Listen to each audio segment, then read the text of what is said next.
the last video, we'd seen the first category under mandatory registration of e-commerce related, where we checked out the 4 persons involved. Next, moving on to the second category of remit tax or claim input tax credit. The logic is simple. Every person who's collecting tax from anybody and who's supposed to remit it to the government, or any person who's supposed to claim input tax credit, has to be registered.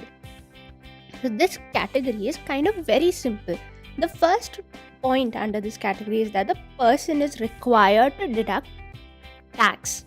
So it's very logical.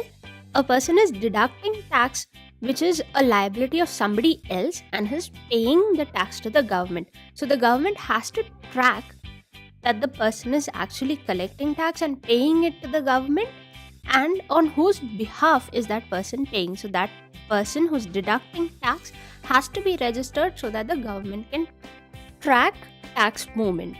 The second category of reverse charge.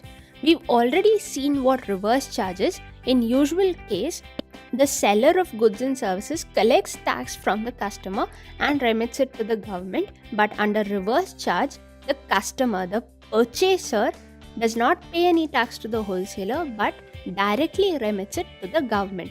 So this business, in our example, we've seen a business undertaking a reverse charge transaction. So a business who has to pay tax to the government under reverse charge has to be registered.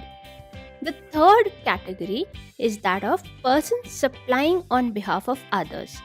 A person can supply goods on behalf of another person as an agent, or he can simply supply without being termed or contracted as an agent.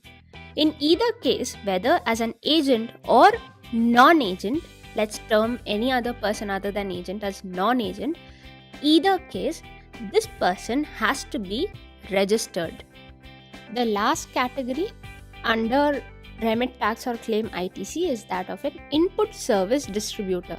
Simple logic, the input service distributor is distributing tax for other units of its business to claim input tax credit.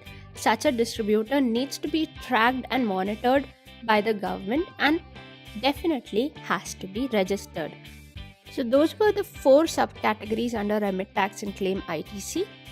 In the next video, we'll check out the last of our 3 categories, the special cases.